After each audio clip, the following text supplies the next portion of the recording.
بسم الله الرحمن الرحيم. الحاقة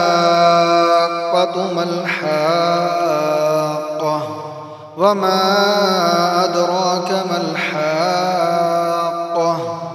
كذبت ثمود وعاد بالقارعة فأما ثمود فأهلكوا بالطاغية وأما عاد فأهلكوا بريح صرصر عاتية سخرها عليهم 7 ليال و8 أيام حسوما فترى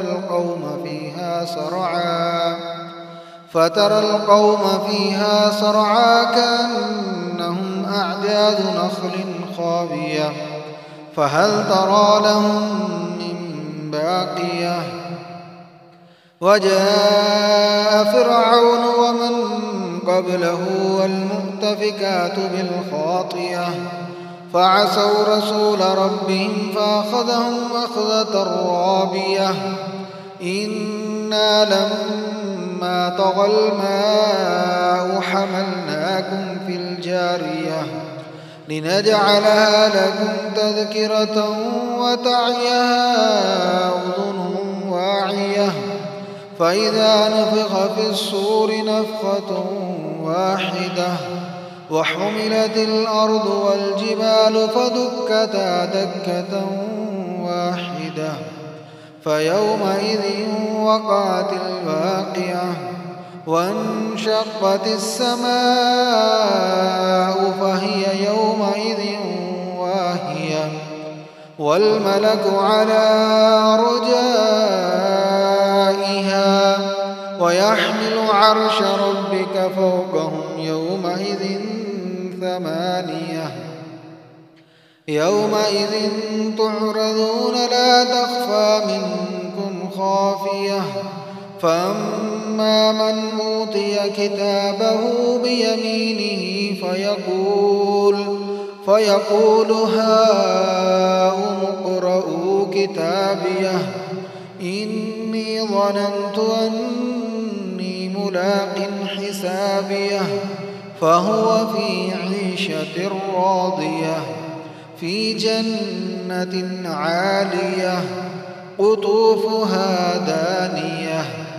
كلوا واشربوا هنيئا بما أسلفتم في الأيام الخالية وأما من أوتي كتابه بشماله فيقول يا ليتني لم أوت كتابيه ولم أدر ما حسابيه يا ليتها كانت القاضية ما أغنى عني ماليه هلك عني سلطانيه خذوه فغلوه ثم الجحيم صلوه ثم في سلسلة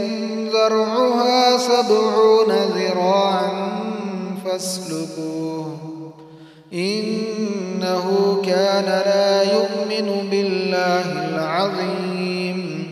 ولا يحض على طعام المسكين فليس له اليوم هاهنا حميم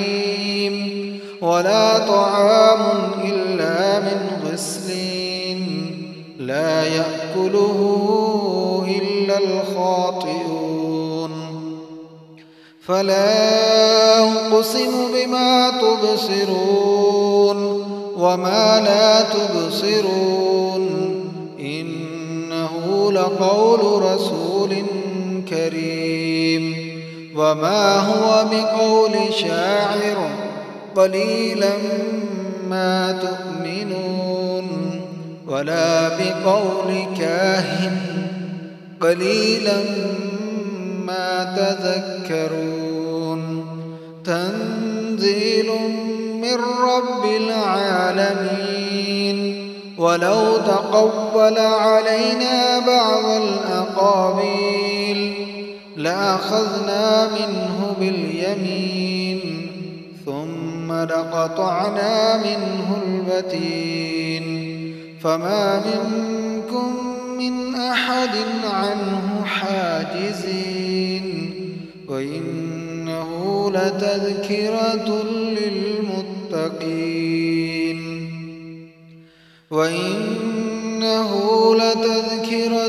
للمتقين وإنا لنعلم أن منكم مكذبين